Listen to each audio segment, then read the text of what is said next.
Hi friends, welcome to our channel Ammi Chutney.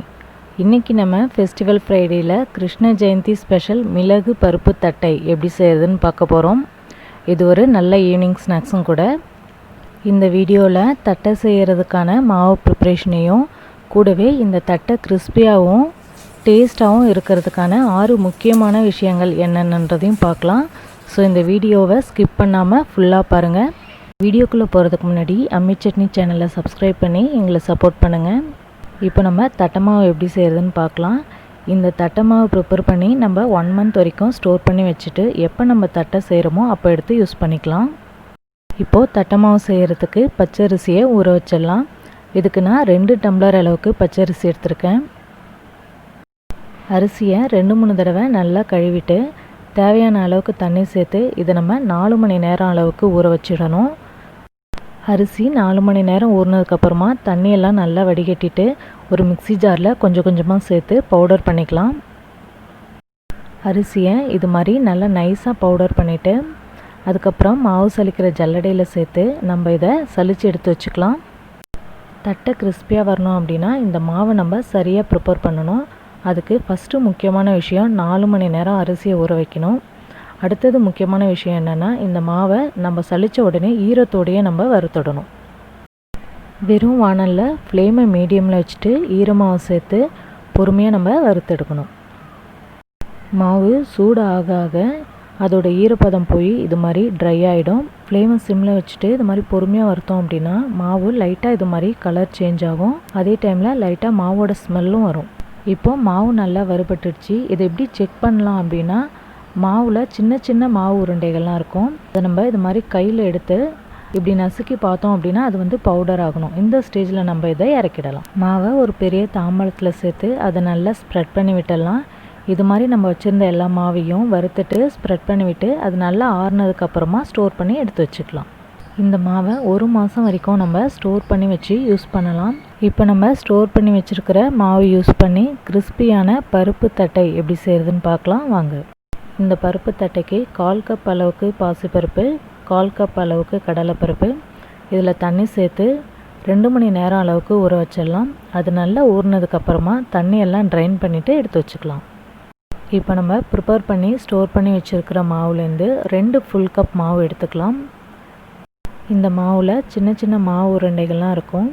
அதனால் மிக்சியில் போட்டு கிரைண்ட் பண்ணி நைஸான பவுடராக எடுத்து வச்சுக்கலாம். இப்போது இந்த மாவை ஒரு பெரிய பவுலில் மாற்றிட்டு தேவையான பொருள்லாம் சேர்த்து நம்ம தட்டை செஞ்சிடலாம். 2 கப் அளவுக்கு தட்டை மாவு எடுத்துடணும். இதுக்கு 1 கப் அளவுக்கு தேங்காய் துருவல் எடுத்துக்கலாம். இதை இப்போ நம்ம ட்ரை ரோஸ்ட் பண்ணிடலாம்.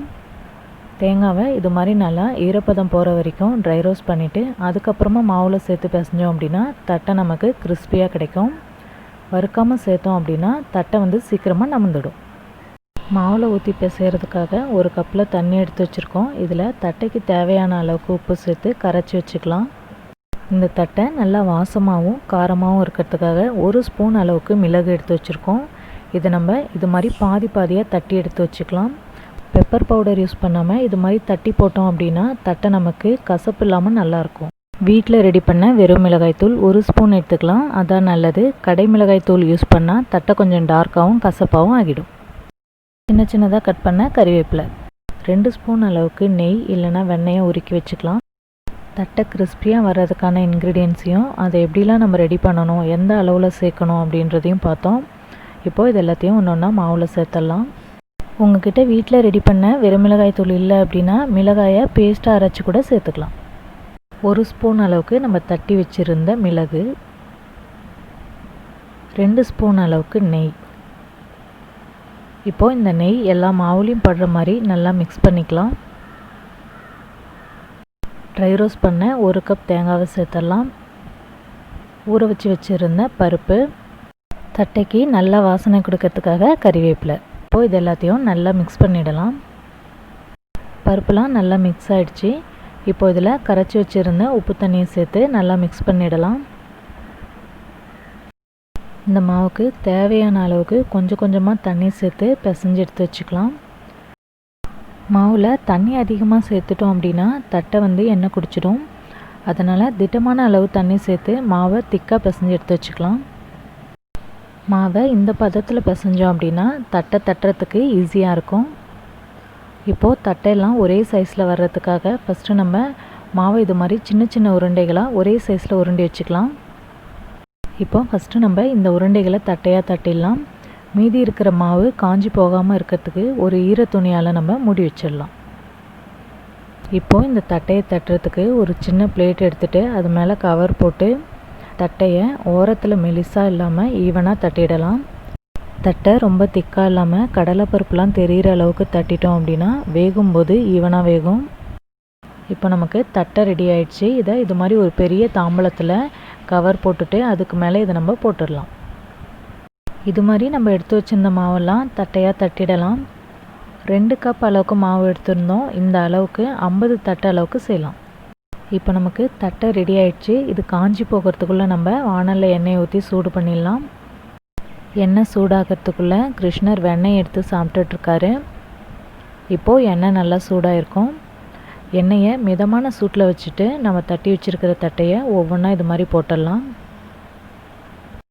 எண்ணெய் சரியான சூட்டில் இருந்தது அப்படின்னா நம்ம போட போட ஒவ்வொரு தட்டையாக இது மாதிரி மேலே வரும். இது மாதிரி பொரிக்கும்போது எண்ணெய் நல்லா சூடானதுக்கப்புறமா மீடியம் ஃப்ளேமில் வச்சுட்டு அதுக்கப்புறம் போட்டோம் அப்படின்னா சரியாக இருக்கும். இப்போது தட்டையெல்லாம் ஒரு சைடு வெந்துடுச்சு. திருப்பி போட்டுடலாம். தட்டை நல்லா கிறிஸ்பியாக இருக்கணும் அப்படின்னா தட்டையை ரொம்ப திக்காக தட்டாமல் திட்டமான சைஸில் கடலைப்பருப்புலாம் மேலே தெரிகிற அளவுக்கு தட்டணும் அப்படின்னா சரியாக இருக்கும். இப்போது தட்டை 2 சைடும் வெந்து எண்ணெயில் கொதி குறைஞ்சிடுச்சு. இது மாதிரி எண்ணெய் நல்லா கொதி அடங்கினதுக்கப்புறமா நம்ம தட்டையை எடுத்துடலாம். தட்டையை தட்டும் போது நம்ம ஒரே சைஸில் தட்டினதுனால எல்லா தட்டையும் ஒரே டைமில் வெந்துடுச்சு. தட்டையை இது மாதிரி தோசை திருப்பியாலையும் நம்ம எடுத்து போடலாம். இது புதுசாக செய்கிறவங்களுக்கு ஒரு சின்ன டிப்ஸ். இது மாதிரி நம்ம தட்டி வச்சுருந்த தட்டையெல்லாம் போட்டு எடுத்துடலாம். இப்போ நமக்கு நல்ல வாசனையான மிளகு பருப்பு தட்டை ரெடி ஆயிடுச்சு. இதை நம்ம ஸ்டோர் பண்ணி எடுத்து வச்சுக்கலாம்.